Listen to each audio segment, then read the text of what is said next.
Assalamualaikum warahmatullahi wabarakatuh. Saya Novela Dela Putri dari kelompok 5 ingin menjelaskan sejarah Kesultanan Tidore dan sejarah Kesultanan Ternate. Sebelumnya, perkenalkan anggota kelompok saya. Yang pertama ada Khairul Fikri, yang kedua ada Khalila, dan yang ketiga ada Miwane Syah Putra. Berikut videonya. Puncak kejayaan Kesultanan Tidore mencapai masa kejayaan pada masa Sultan Nuku pada 1738 sampai 1805.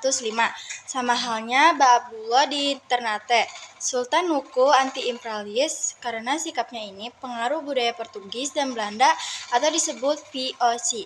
Lebih berpusat di luar Kesultanan Tidore dan Ternate, seperti di Maluku Selatan yang biasa disebut Ambon, yang menjadi pusat penyebaran agama Katolik dan Protestan, sedangkan agama Islam lebih berkembang di wilayah Maluku Utara.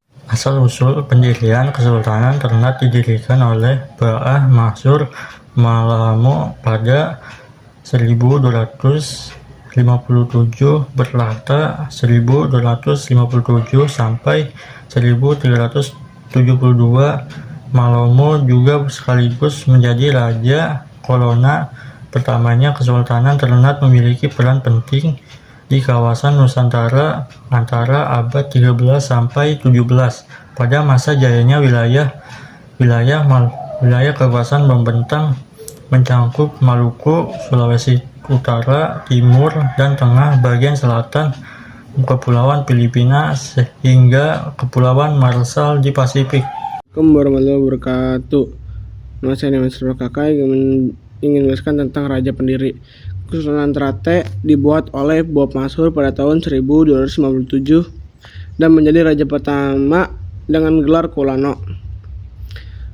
Kesultanan pertama dengan Kesultanan Tidore pada tahun 1022 dengan Caliate atau Jamaluddin. Sultan pertama pemerintah sekitar 1495 sampai 1512. Terima kasih. Yang keempat, peninggalan. Yang pertama, masjid kuno dan makam Islam di Papua, khususnya di Pakpak dan Raja Ampat. Yang kedua, manuskrip kuno berbahasa Arab termasuk mushaf Al-Quran yang ditulis di atas kulit kayu. Yang ketiga, Banteng Oranje di Ternate yang dibangun oleh Belanda setelah mengalahkan Spanyol. Jalur rempah pada masa Islam.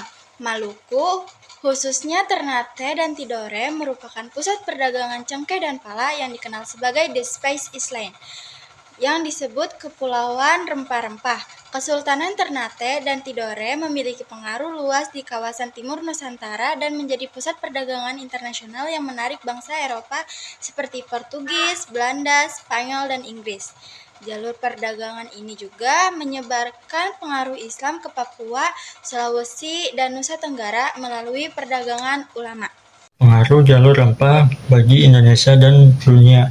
Bagi Indonesia, jalur rempah menyebabkan kedatangan bangsa asing yang kemudian menjajah Nusantara, tetapi juga memperkaya budaya dan perdagangan. Bagi dunia, perdagangan rempah dari Nusantara ke dalam faktor utama dalam ekspansi Eropa ke Asia dan berkembangnya perdagangan global.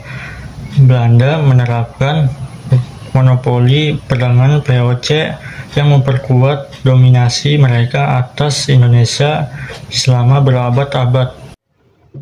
7. Kemunduran Kesultanan Ternate dan Tidore dijelaskan sebagai berikut. Faktor penyebab kemunduran. Yang pertama, persaingan dengan bangsa Eropa. Kedatangan bangsa Portugis dan Spanyol di Maluku memicu persaingan perdagangan yang ketat sehingga melemahkan kekuasaan kedua kesultanan tersebut. Yang kedua, perang saudara. Perseteruan antara Kesultanan Ternate dan Kesultanan Tidore juga menyebabkan kemunduran bagi kedua kerajaan tersebut. Yang ketiga, pengaruh kolonial.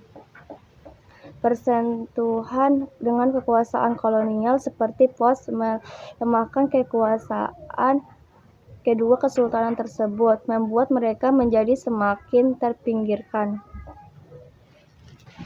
Masa kemunduran Kesultanan Ternate dan Kesultanan Tidore terjadi setelah Sultan Baudullah wafat pada tahun 1583. Pada saat itu Spanyol berhasil merebut Banteng Gamualamu pada tahun 1066 dan POS memenangkan persaingan melawan bangsa Barat.